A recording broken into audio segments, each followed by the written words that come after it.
What's up, YouTube? Tops85401 here. I went to my card shop to pick up supplies. I did pick up a few cards I'll show off real quick. I got a Matt Olson autograph rookie and 3 cool insert cards, including Cal Ripken, Jose Canseco, and a nice refractor of David Ortiz. This video is going to mainly feature, and I'll go pan over here, what kind of supplies I like to have. And I decided to make this video after I picked up my supplies. I restocked.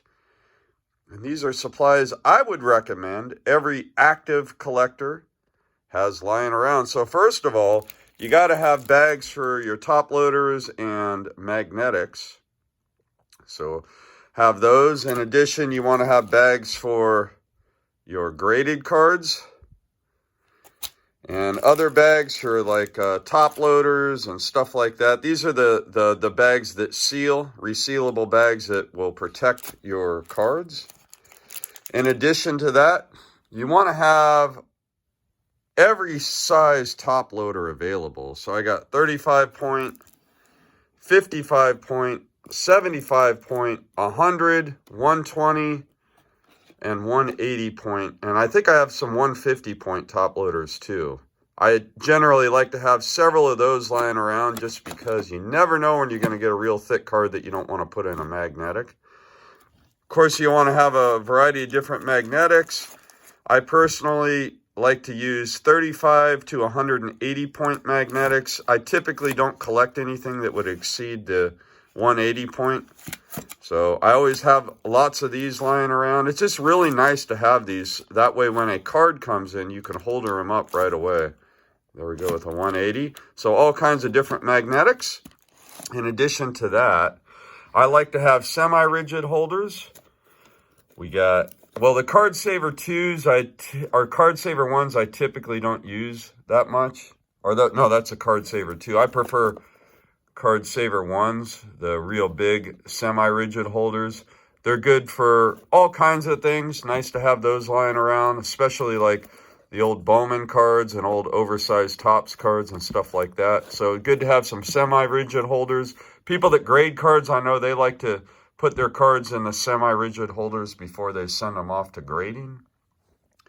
I also like to have every oversized top loader you could think of, because a player collector like myself, I run into a lot of oddball or jumbo size cards, and I like to have those protected. One thing that I find to be super useful, this is a great tool. This came with a BCW magnetic.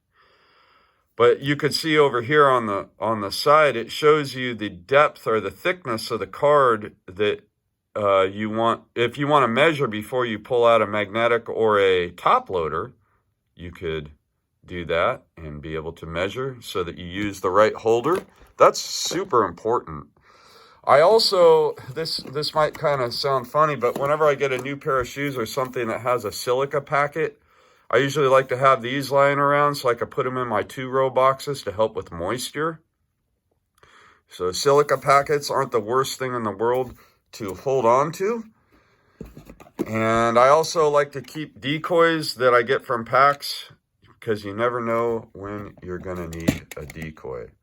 And then the last thing, well, the last thing I'm going to show in this box, I got other things I'll show you guys. I like to have index cards. That way when you're separating your cards in a shoe box, you're able to label them and separate them. So these are some of the supplies I use. And now I'm going to move on to the different penny sleeves.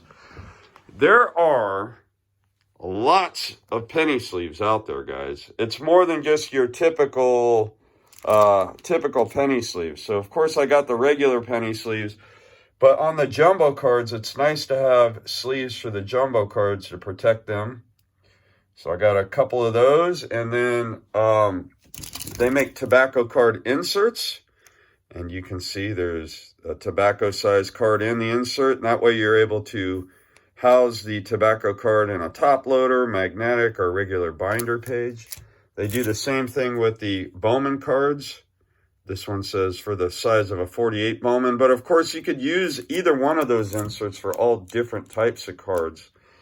They also make 52 to 56 tops sleeves. If you want to put them into a top loader or something like that. They make thick card sleeves for the relic cards, the real thick cards. They make tall boy sleeves for those old basketball and football cards. I got a few of those lying around. And then these are sleeves intended for gaming cards. They're a little bit smaller than your typical penny sleeve. But the reason why I like to have these is some of the cards that don't fit into the Bowman or the tobacco card inserts, I like to put in these before I put them into either top loaders or binder pages. It just looks better. So I like to have those lying around. And then, believe it or not, there's all kinds of binder pages. They make like 2 card binder pages for jumbo cards, 4 card, and then of course your 9 pocket binder pages. So those are supplies I like to have on hand. I think it's it actually makes the hobby a lot more enjoyable when you get a mail day and you're able to house your card or holder your card or however you want to put it appropriately and enjoy the card right away. So thanks so much for tuning in. And as always, until next time, happy collecting.